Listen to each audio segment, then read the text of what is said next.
خدمت دوستان عزیز فداتون بشم. مرسی که حمایت میکنین. دوستان موتوری که باز کرده بودیم جای شافت هندلش رو درست کردیم، بعد از تراشکاری آوردیم، پوست وسطش رو تعویض کردیم، دست و دو سالم گذاشتیم. بعد الان میخوایم بریم جمع کنیم واسه مشتریمون. در حال جمع کردن گیربکس هم بهتون یاد میدم چجوری جمع کنیم. و این دوستان اصلا بساط مهم نیست شما دنده 1 و 2 و 3 و 4 و 5 رو بشناسین. خب مهم اینه که بدونین چه حالت بسته میشه و چه حالتی واشرها گذاشته میشه. با ما همراه باشید. میخوام بهتون یه راه حل ساده و آسون بهتون یاد بدم که یک موقع موتور خودتون رو باز کردین این شافت دنده زنجیر شافت خروجی رو به راحتی جمع کنین. خب دوستان این شافت دنده زنجیر شافت خروجی. خب برای شافت خروجی به این دنده نیاز داریم. این دنده طبق معمول به این حالت جا میره، به این حالت جا میره. پشت بندش یه واشر میذارین به این حالت، باید باشه حتما. بعد یه بوش دنده ازگرد داره، این بوش میذارین. بعد این دنده رو توجه کنین به این حالت نباید بذارین، این ور که کونیک داره به سمت داخله. این دنده رو به این حالت میذارین که موقع دنده عوض کردن این بالا پایین میکنه. پشت بندش یه واشر دیگه داره، این واشر هم میذارین.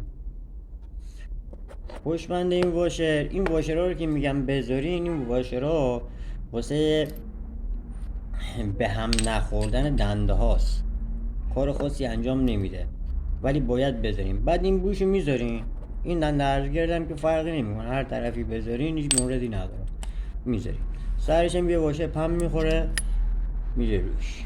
این البته گیربکس 5 سمت شافت خروجی یه دنده دیگه میخوره، یعنی توجه کنیم به این دنده. این وری که کونیک داره محک روش جا میره به سمت داخله. پشت بندش این دنده میاد، این دیگه دنده ارزگرد بوش دنده ارزگرد نمیخوره، این خودش بوشدار فابریکی است روش میره روش و یه واشر هم ناقابل میره روش. بس سلام نامه تمام. این از جمع کردن شافت. خب دوستان این هم شافت کلاجه. شافت کلاج هم که دو تا دنده روش آماده داره، یکی دنده روش یه دنده روش شافته، یه دنده هم که خار میخوره روش و در حال حرکته. یه دنده هم دیگه هم روش خار میاد، این معلومه ثابته روش. پشت بنده این دنده یه خار داره به این حالت، این باید بره، باید باشه، حتما باید باشه. این دندم که در حال حرکته. بعد این دنده دیگه نیاز نیست اینجا واشر بذاری، اصلا نیاز نیست، خیلی به راحتی این میذاری. این واشر هم میاد روش. این واشر هم برای پشت دنده شافت کلاجه. هیچ چیز خاصی نداره بچه. طرف مقابل میاد میگه که آقا من فلان میکنم ابدان میکنم، همه جور دنده. این گیربکس به این راحتی و آسونی شما اصلا نیاز نیست بدونین که دنده 1 کدومه، دنده 2 کدومه، دنده 3 کدومه، دنده 4 کدومه. فقط کافیه شما باز کنین و ببندین، همینقدر یاد بگیرین خودش به ندرت، یعنی بگم که کم کم خودتون متوجه میشین دنده 1 کدومه، دنده 2 کدومه، دنده 3 کدومه. به نوبت خودتون متوجه میشین. اون کارهایی که خودتون میخواین انجام بدین فقط کافیه رو اصول جمع کنین، واشرها رو به میزان بذارین، بدونین واشر مال کجاست. الکی یه واشر رو نگیرین، یه واشر کلفتر رو نذارین، اون باعث میشه مثلا یا دندت بد جا بره یا تو حرکت یه دنده مثلا میبینی خالی میکنه یا بد جا میره. به هر حال این از آموزش آسون ترین راهی بود که بهتون یاد دادم که دیگه دنبال دردسر نباشید.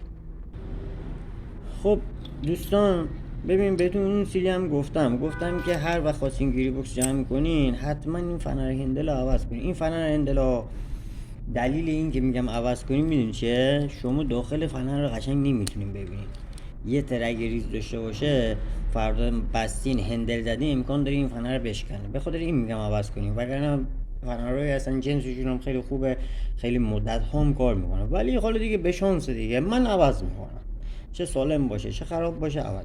بچه شافت هندل میخوایم ببندیم، ببین همیشه این حالت بکنیم، ببین شافتتون سالمه، اینو بدیم به سمت پایین، اینو چرخ بدیم، لقی نباید زیاد باشه، اینو حتما نکاتشو رعایت بکنین، چون اگه گیر پایین باشه هندل بزنی بعد چند روز این قلف میکنه، باعث میشه دوباره موتور باز کنی.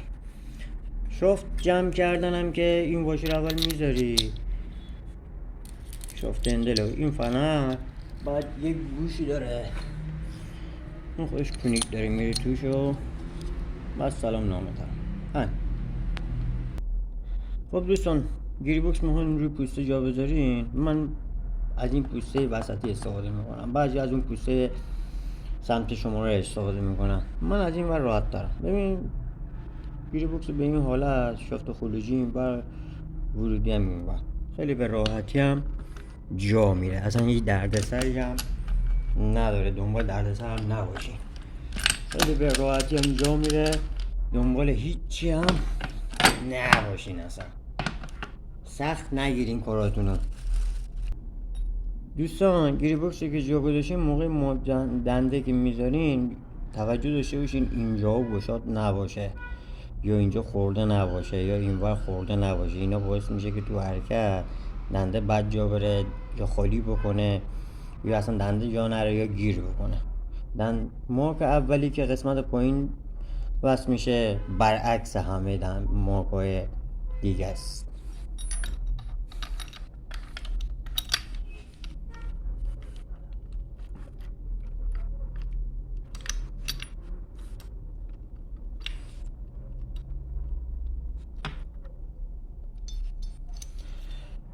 مارک دومی به این حالت جا میره، برعکس مارک اولی. مارک سوم همین، مارک اول و با آخری مال 5 دنده دهنشون گشادتره، ولی مارک وسطی مارکش دهنش کوچیک‌تره، حواستون باشه اشتباه ندارین، هر کدومشون یک کار خاصی انجام میده.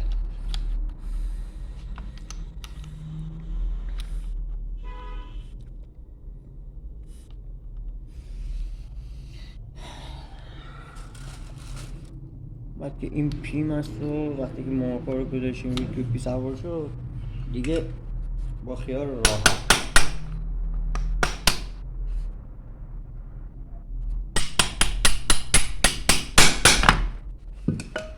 این دنده در حال خلاصه دیگه، دنبال این نباشین که آقا گیری بوکس مشکل داره. واسه گیری بوکس آزمایش کردم ببینید دنده ها سالمه یا خرابه، فقط کافیه شفت ورودی که مال دیسک کلاجه اونو داشته باشین، از زیر داشته باشین، اینو چرخ بدین وقت خالیه. خب بچه این دنده هم خلاصه. خب دنده خلاصه، میخوام آزمایش کنیم، یواش چرخ میدی، این دنده یک درگیر شد، این یک یه دونه یواش دیگه چرخ میدی میری رو دو درگیر شد. البته باید پوستش بسته بشه با هم دیگه نشون میدم.